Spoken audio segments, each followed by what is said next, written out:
This is Lewis Hart for Boxing Social in association with Empire Fight Store and Forged Irish Stout. Delighted to be joined with the Surgeon Ben Whittaker. Just had a nice Christmas dinner here in the Nomad in not Canary Wharf, in Covent Garden. You were nice enjoying a little break now after a fight on Sunday. How's things, mate? How was that Christmas dinner? Yeah, it was okay, to be fair. Couldn't. They gave me a Bailey's cake. It was a bit too strong for my liking, but beggars can't be choosers. But yeah, nice evening. Good to see some familiar faces. Good to stuff my face. I'm not complaining.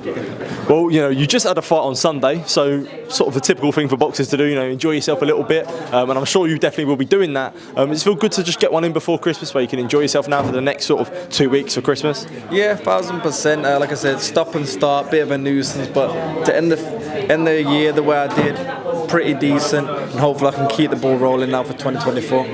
Definitely. Well, we'll get into Sunday.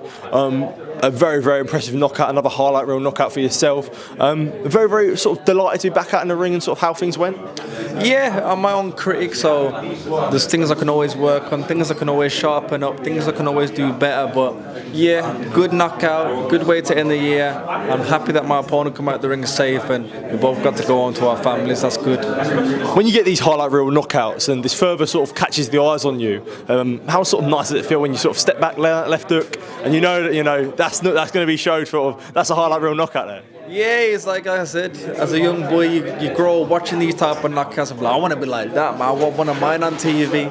And as soon as I hit that right, that stiffened him up, and then the left just put him away. And like I said, when he dropped down, it was quite dirty, so I didn't celebrate, nothing like that. I told my friends to stop cheering a little bit, and then when he got up, we spoke back at the hotel. We ate some food together and had a laugh and a joke, and it was good. That's what's boxing. It's a weird sport. You fight like that, and you can have a laugh after, so it's nice. And for yourself, where you want to get the ball rolling now, you've had the injuries this year, and I think probably 2023, I don't want to speak for you, but I don't think it's gone as well as you want it to be on. To get this sort of ball rolling, we're not making up for lost time. We're going to push on 2024. Is that sort of the attitude that you want now?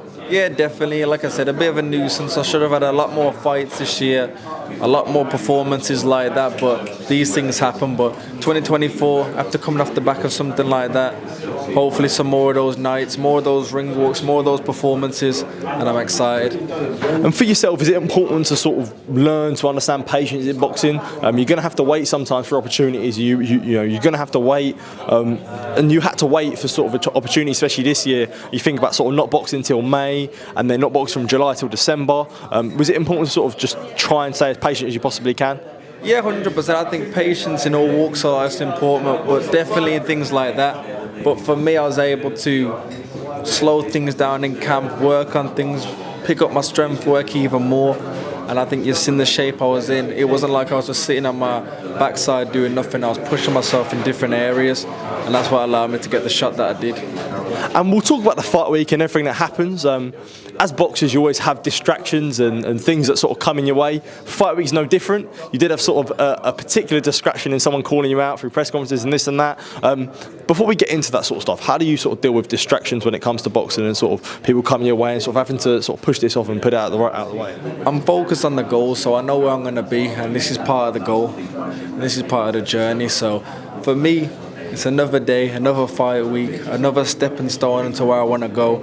And people calling me out, people want to get involved. To me, it's all clout, man. It shows that I'm the guy. I've not even got a title. I've got 5 fights. So to people to call me out and things like that, call me the Black Canelo, man. This is payday. So is that sort of what you felt like? Because obviously I'm alluding to Lewie Edmondson, and he came up to you sort of when we get the fight on. I don't even really think you looked at him, to be honest. So, just moving away is sort of important that, you're going to chase me. I ain't begging for you, mate. You hit the nail on the head. I've got bigger things to think about that week. I'm fighting Sunday. I want to focus on myself and performing. I didn't even know who the hell he was till that day. So, he just needs to focus on himself. I heard he was a live float. He fought 6 rounds against an 8-4 guy. I'm doing 8 rounds in my 4th and 5th fight. So, focus on yourself. Jump in line like everybody else. And we'll see you soon, maybe.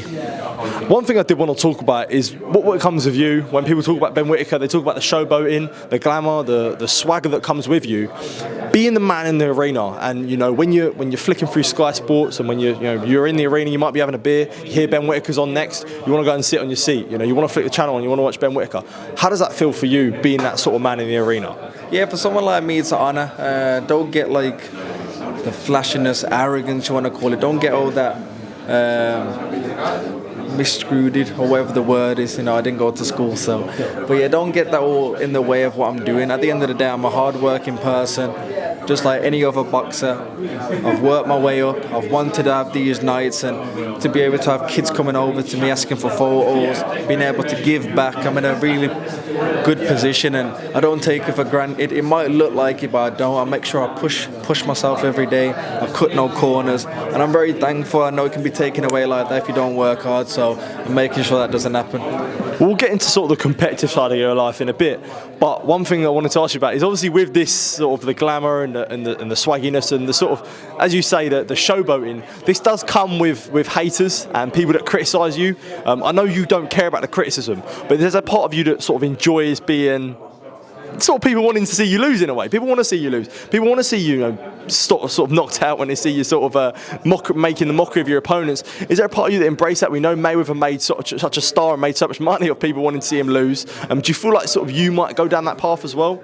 I like it. As long as they're talking, that's all that matters. I'd rather not be liked than try and please everybody, because in this world, you can't please everybody, so just be yourself. But I'll touch on one thing. A lot of people say disrespectfully, showboating.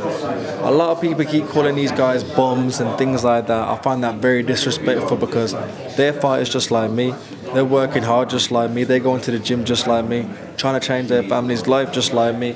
So to call these guys bums, that's very disrespectful. And then touching back on the showboating, at the end of the day, it's an expression. Boxers know it's very hard to fight that style. And I can't do it against everyone, but now it's working. I'm frustrating the opponent. I'm making him fall in and throw shots when he doesn't want to. So there's method to the madness. A lot of armchair people, oh, he's messing around, but there's method to the madness.